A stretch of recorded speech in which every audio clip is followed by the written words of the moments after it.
Hello friends, तो आपका स्वागत है आपके अपने यूट्यूब चैनल वर्टेक्स ग्रुप में। तो फ्रेंड्स, जैसा हम आपसे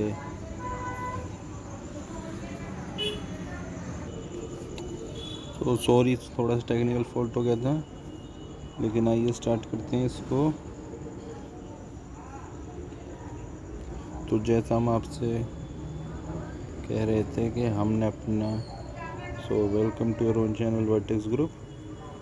तो जैसा हम आपसे कह रहे थे कि हमने जो अपनी प्रैक्टिस एमसीक्यू सीरीज़ स्टार्ट कर रख,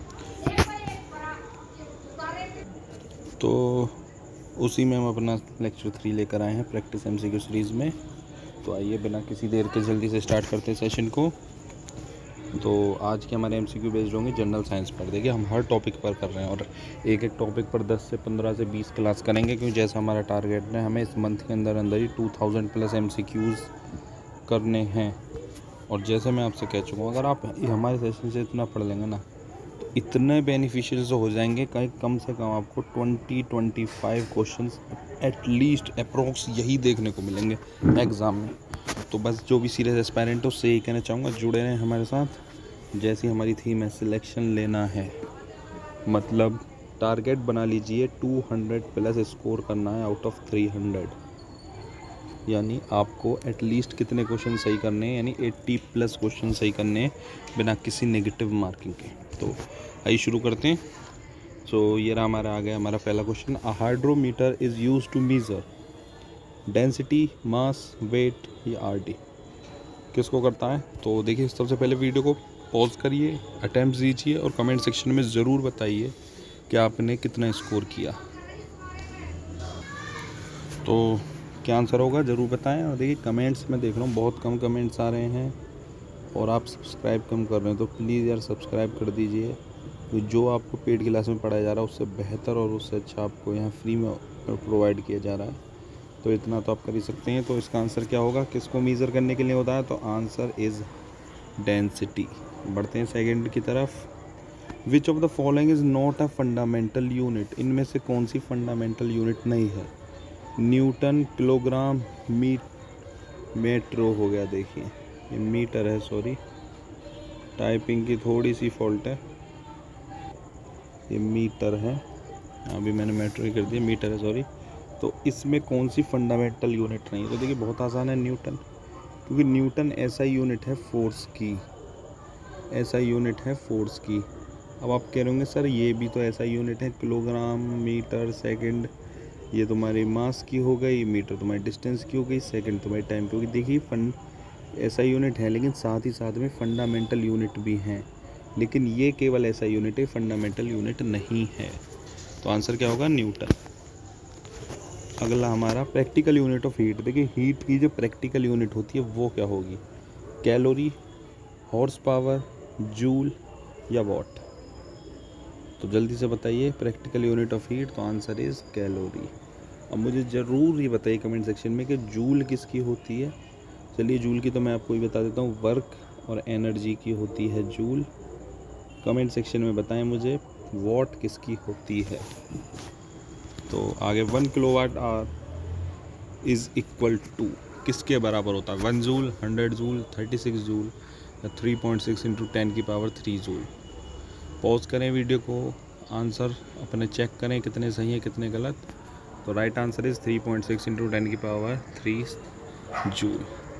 अ fast wind can turn the blades of a wind mill because it possesses A potential energy, B kinetic energy, C chemical energy या डी हीट एनर्जी। क्यों होता है? एक तेज़ हवा क्यों विंड मिल के ब्लेड्स को चेंज कर सकती है? क्या होता है उसमें? सो the right answer is a potential energy. When a gas is compressed, its pressure increases, decreases, remains the same, none of these। बहुत आसान क्वेश्चन है, ज़रूर बताइए और जल्दी बताइए क्या आंसर होगा इसका। प्रेशर क्या फ़र्क पड़ता है? तो प्रेशर इंक्रीजेज। अगला MCQ, the thrust is expressed in newton, pascal, newton per metre square, none of these. अब देखिए, एक चीज़ याद रखिए, थ्रस्ट भी एक तरह की फोर्स होता है और फोर्स को हम किस में नापते हैं? न्यूटन में। ऐसा यूनिट होती है, तो थ्रस्ट की भी न्यूटन ही ऐसा यूनिट होगी। So atmospheric pressure is measured by thermometer, barometer, speedometer या बी एंड सी। ये बहुत आसान है। अब स्पीडोमीटर तो स्पीड नापने के लिए काम आता है, थर्मोमीटर टेम्परेचर नापने के लिए काम आता है, तो बैरोमीटर आएगा जी हाँ, क्योंकि एटमॉस्फेरिक प्रेशर की एक यूनिट होती है बार, तो बैरोमीटर इज़ द आंसर। अगला अब यहीं से एक important question, the liquid used in a simple barometer is, कौन सा लिक्विड यूज़ होता है? आपने देखा होगा, देखिए थर्मोमीटर, बैरोमीटर, ये सब एक ही चीज़ के बनते हैं, मरकरी सॉलिड है लेकिन रूम टेम्परेचर। अब यही बताइए मुझे, रूम टेम्परेचर और अलग सॉलिड और लिक्विड कब चेंज गैस होती है? क्योंकि मरकरी अलग अलग प्रॉपर्टी शो करता है, एक जगह सॉलिड होता है एक जगह लिक्विड, तो मुझे ज़रूर बताइए कमेंट सेक्शन में कब कब शो करता है। तो इसका आंसर है मरकरी। ब्रास कंटेन्स, ब्रास एक एलॉय है, क्या क्या मिल के बना होता है? कॉपर या जिंक, कॉपर या टिन, कॉपर या सिल्वर, कॉपर या निकल। तो एक चीज़ तो है, कॉपर तो है ही। अब क्या मिल के बना होता है? तो बहुत आसान है, कॉपर प्लस जिंक यानी Cu प्लस Zn। मुझे ज़रूर बताइए कमेंट में भी कि टिन, सिल्वर, निकल का क्या होता है symbol, atomic symbol. So which is the purest form of iron? Pig iron, steel, stainless steel या रॉट आयरन? कौन सी प्योरेस्ट कमर्शियल फॉर्म होती है आयरन की? तो the right answer is wrought iron. In galvanisation iron is coated as, actually as नहीं होगा, iron is coated with. Iron को किससे कोट करते हैं जो उस पर रस्टिंग नहीं हो गैल्वेनाइजेशन की प्रोसेस में? कॉपर, जिंक, टिन या निकल? बहुत आसान answer, zinc is the answer. सब नहीं पढ़ा होगा। The most affected silver containing amino acids by pen is cysteine, methionine, proline या ग्लोब्यूलाइन? तो बहुत इंपॉर्टेंट क्वेश्चन है, स्टार इसीलिए मार्क कर रहा हूँ, बिल्कुल मत छोड़ना इसे। Cysteine is the answer. The concept of tissue culture was introduced by Hofmeister, Hanstein, Haberlandt, Hanning? तो answer is Haberlandt. Beak is formed by cheeks, jaws, teeth या नन? ज़रूर बताएं, पॉज करें वीडियो, देखें क्या आंसर है। नहीं पढ़ा है जल्दी से पढ़ें। So answer is none. तो अब मुझे कमेंट सेक्शन में बताएं फिर किससे फॉर्म्ड होता है। The exchange of gases O2 and CO2 in a mammal takes place in trachea, bronchi, bronchiole या एल्वियोलाई? देखिए फिजिक्स, केमिस्ट्री, बायोलॉजी तीनों ही कवर हो रही हैं जनरल साइंस में।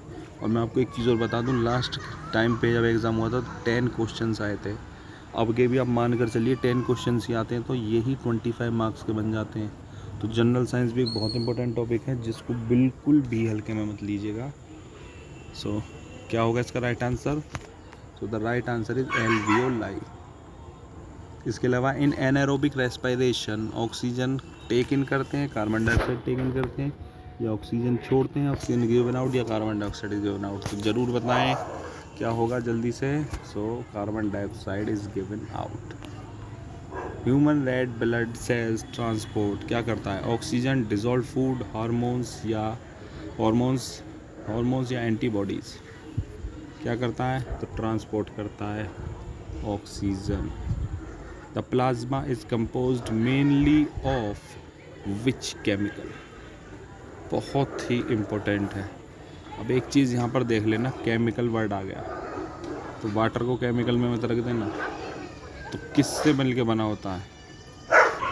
देखिए इस क्वेश्चन को मैं यहीं पर छोड़ रहा हूँ, ये होमवर्क समझिए और कमेंट सेक्शन में बताएं ज़रूर इसका आंसर क्या होगा। Which is a member of fungi kingdom या फंजाई, जिसे बहुत से फंजाई बोलते हैं, फंजाई? कौन सा इसमें मेंबर है फंगी किंगडम का? मशरूम, ईस्ट, वाटर मोल्ड या ऑल ऑफ दीज? तो देखिए तीनों ही फंगी किंगडम के मेंबर हैं, तो ऑल ऑफ दीज इसका आंसर बनेगा। इसके अलावा against which of the following does interferon act? किसके अगेंस्ट एक्ट करता है? तो आंसर इज ए वायरस। उसके अलावा which of the following disease is a hormonal disorder? बहुत इंपॉर्टेंट क्वेश्चन है। हार्मोनल डिसऑर्डर से कौन सी डिसीज़ होती है? एनीमेरी, कोलेरा, डायबिटीज़, गॉइटर? अब देखिए गॉइटर से याद आया, गॉइटर डिसीज़ किसी एक कंपोनेंट के जब हमारी बॉडी में कमी हो जाती है उससे होती है। तो उसका आंसर क्या होता है? आयोडीन की कमी से होती है। गोइटर और आयोडीन हमें कहाँ से मिलता है? तो सॉल्ट से मिलता है, नमक से। ये कुछ बेसिक है जो आपने पढ़ा होगा, वही सब रिकॉल करा है। तो ऐसी कौन सी डिजीज़ जो हार्मोनल डिसऑर्डर से होती है? तो डायबिटीज़। तो अब किसी डायबिटीज़ पेशेंट को देखो अपने पास, तो उसको बताना कि ये आपका हार्मोनल डिसऑर्डर है जिसकी वजह से आपको ये डायबिटीज़ हुई है। सो यहीं पर ये हमारा सेशन ख़त्म होता है इस प्रैक्टिस MCQ का। तो देखिए हम नाराज़, ये 3rd लेक्चर है, और जैसा हम करते रहते हैं अपनी प्रिपरेशन, हमारा टारगेट 2000+ क्वेश्चंस का है जो हम करके ही मानेंगे। और यकीन मानिए 20 से 30 क्वेश्चंस ऐसे होंगे जो डिक्टो आपको इसमें से देखने को मिलेंगे, क्योंकि इतनी मेहनत से और इतने ऐसे सोर्सेज से आपके लिए क्वेश्चन प्रिपेयर करे जाने हैं जो शायद आपने नहीं पढ़ा होगा। जो नहीं होगा तो आपका एक अच्छा रिवीजन हो रहा है। बस आपसे एक चीज़ मांगते हैं जो बार बार कहते हैं, do subscribe your very own channel vertex group, your favourite channel vertex group. देखिए सब्सक्रिप्शन नहीं मांग रहे हैं, पेड कोर्स में जो पढ़ा रहे हैं उससे अच्छा हम आपको फ्री में दे रहे हैं यूट्यूब पर, तो इतना तो मांग ही सकते हैं कि सब्सक्रिप्शन आप हमें दें। तो यही था आज के वीडियो में। कल क्लास नहीं हो पाई थी, उसके लिए थोड़ी सी क्षमा, लेकिन आज हुई है। तो आज हम एक और क्लास आपको प्रोवाइड करेंगे। अब हम सोच रहे हैं कि रोज़ 2 से 3 क्लासेस हम रोज़ अपलोड करें, जिससे जल्दी से हम इस सीरीज़ को पूरे कर पाएँ। तो आप भी इसमें हमारी मदद करें। Do subscribe your very own channel vertex group, your favourite channel vertex group. पसंदीदा चैनल को ज़रूर सब्सक्राइब करें। And thank you, have a nice day. मिलते हैं अगले वीडियो में, तब तक के लिए very much, very very thank you.